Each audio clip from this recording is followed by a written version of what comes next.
Somehow, in the last presidential election, Joe Biden got 12 million more votes than Barack Obama, who was the second coming of Christ, as you remember. 12 million more votes. How'd that happen exactly? Well, today at the latest January 6th hearing, Liz Cheney of Wyoming explained, shut up. Say a word about mail-in balloting, and you're immoral. Watch. The president understood even before the election that many more Biden voters had voted by mail, because President Trump ignored the advice of his campaign experts and told his supporters only to vote in person. Former President Trump's plan to overturn the election relied on a sustained effort to deceive millions of Americans. But he betrayed the trust of the American people. He ignored the will of the voters. He lied to his supporters and the country. And as a result of his loss, decided to wage an attack on our democracy, an attack on the American people by trying to rob you of your voice in our democracy. Trump is bad.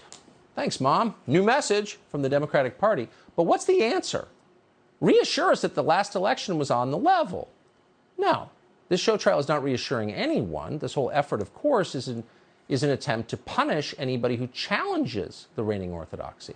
Ryan Kelley learned that the hard way. Ryan Kelley is running for governor in Michigan. At least one poll had him leading the Republicans running for governor in Michigan. He was just arrested last week because he was at the Capitol protests on January 6th. We've been wanting to talk to him. Tonight we can.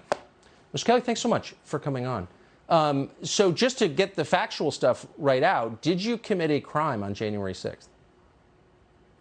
There was no crime committed, Tucker, no. Never entered the Capitol building exercising my First Amendment. Those of us that have questions about the 2020 election results, they want to intimidate us and they want to threaten us. Not just me and my family, but my supporters as well. All of us that love America. So the government doesn't typically arrest leading candidates in gubernatorial races unless they have you on video accepting cash and putting it in your freezer or something, which is not the case here. Were you surprised that federal agents showed up at your home?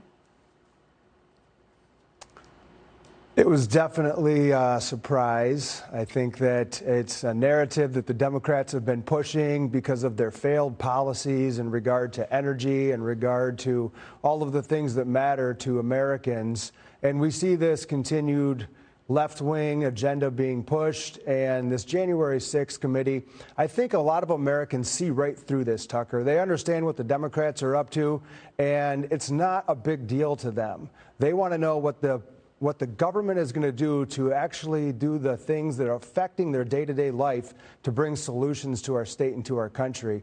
And so we see just this continuation of the left pushing further left, and common sense, reasonable people like myself stepping up to make sure we save our state and our country and bring relief to American families. But, I mean, arresting people seems, I mean, that's a brand new frontier in American politics. From what I can tell, you weren't doing anything different. In fact, you're doing things that seem much less criminal than, say, Ray Epps, who has not been arrested, and there are many others who are on video standing where you're standing who are not arrested.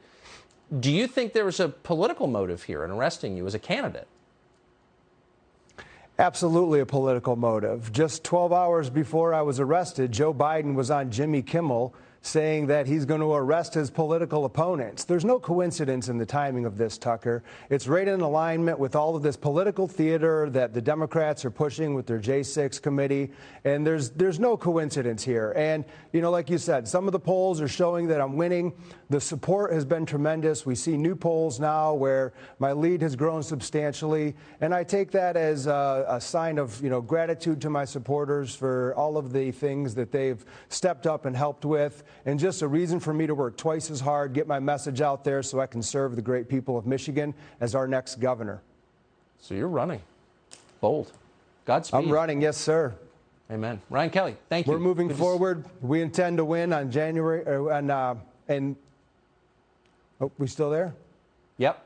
I appreciate it. Thank you. We intend to win on 2nd of August and again in November, making Gretchen Whitmer a one-term governor. We'll be watching. Thank you.